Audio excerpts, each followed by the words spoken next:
भारत के एक छोटे से गांव में कविता नाम की एक लड़की रहती थी। गांव बहुत साधारण था। कच्चे घर, मिट्टी की सड़कें और चारों तरफ खेत। वही एक छोटे से घर में कविता अपने पापा और माँ के साथ रहती थी। उसके पापा खेतों में मजदूरी करते थे। सुबह सूरज निकलने से पहले ही काम पर चले जाते और शाम को थके हुए घर लौटते। लेकिन चाहे वो कितने भी थके हो, घर आते ही सबसे पहले आवाज लगाते, मेरी बेटी कहाँ है। कविता दौड़कर आती और उनके गले लग जाती। पापा मुस्कुरा कर पूछते, आज पढ़ाई की या फिर पूरे दिन खेलती रही। कविता हंसकर कहती, थोड़ी पढ़ाई थोड़ा खेल। सच तो यह था कि पढ़ाई में वह बहुत तेज नहीं थी, बस जैसे तैसे पास हो जाती थी। लेकिन उसके पापा को उस पर बहुत भरोसा था। वो अक्सर कहते, मेरी बेटी एक दिन बड़ा काम करेगी। कविता को उस समय यह बात बस एक मजाक जैसी लगती थी। उसे नहीं पता था कि कुछ समय बाद उसकी जिंदगी पूरी तरह से बदलने वाली है। वो रात जिसने सब छीन लिया। एक बरसाती रात थी। बाहर जोर जोर से बारिश हो रही थी। अचानक कविता के पापा को सीने में बहुत तेज दर्द होने लगा। वह दर्द से कराहने लगे। माँ घबरा गई। गांव में कोई बड़ा डॉक्टर नहीं था। पड़ोसियों की मदद से उन्हें जल्दी जल्दी शहर के अस्पताल ले जाया गया। अस्पताल पहुंचते डॉक्टर ने जांच की और गंभीर आवाज में कहा, इनका तुरंत ऑपरेशन करना पड़ेगा, नहीं तो जान को खतरा है। माँ ने डरते हुए पूछा, डॉक्टर साहब कितना खर्चा जाएगा। डॉक्टर ने जो रकम बताई वह सुनकर माँ के पैरों तले जमीन खिसक गई। इतने पैसे उनके पास नहीं थे। माँ ने रिश्तेदारों को फोन किया, लोगों से मदद मांगी, लेकिन रात के उस समय कोई मदद नहीं कर पाया। कविता अस्पताल में एक कोने में खड़ी सब देख रही थी। उसके पापा दर्द से तड़प रहे थे और उसकी माँ रोते हुए लोगों से मदद मांग रही थी। कुछ देर बाद उसके पापा ने धीरे से उसे पास बुलाया। कविता उनके पास गई।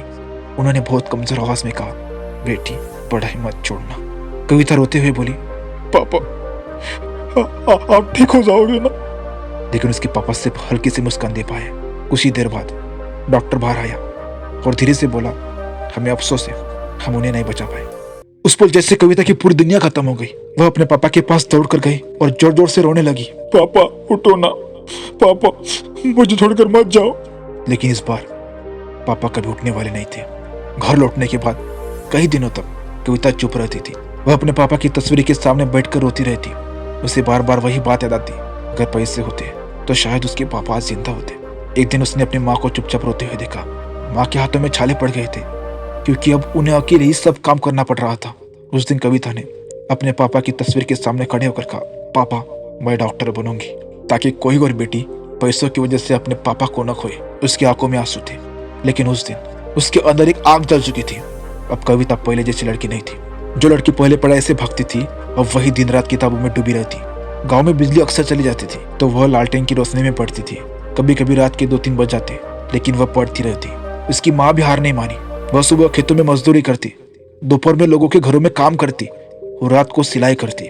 कई बार ऐसा होता कि माँ खुद भूखी सो जाती, लेकिन कविता के लिए खाना जरूर रखती। एक रात कविता पढ़ते पढ़ते रुक गई। उसने देखा उसकी माँ चुपचाप उसे पढ़ते हुए दिख रही थी। माँ की आंखों में आंसू थे। उन्होंने धीरे से कहा, तेरे पापा आज होते तो बहुत खुश होते। यह सुनकर कविता रो पड़ी। कई सालों की मेहनत के बाद कविता ने मेडिकल एंट्रेंस परीक्षा दी। उसे पूरा भरोसा था कि इस बार वह पास हो जाएगी, लेकिन जब रिजल्ट आया उसका नाम लिस्ट में नहीं था। उस दिन कविता टूट गई। उससे लगा उसकी सारी मेहनत बेकार हो गई। वह कमरे में बैठकर रो रही थी। तभी उसकी माँ आई और उसके पास बैठ गई। उन्होंने उसके आंसू पोंछे और कहा, बेटी तेरे पापा की आखिरी इच्छा क्या थी। कविता धीरे से बोली कि मैं पढ़ाई कभी ना छोड़ूं। माँ बोली, तो फिर हार क्यों मान रही है। आखिरकार सपना सच हुआ। कविता ने फिर से कोशिश की। इस बार उसने पहले से भी ज्यादा मेहनत की और आखिरकार उसका चयन मेडिकल कॉलेज में हो गया। जब यह खबर आई, माँ फुट फुट कर रोने लगी। कविता ने पूछा, माँ आप रो क्यों रही हो। माँ ने कहा, आज तेरे पापा का सपना पूरा हो गया। कई सालों बाद अब वही छोटी सी लड़की डॉक्टर कविता बन चुकी थी। कुछ दिन शहर में नौकरी करके वह वापस अपने गांव लौट आई।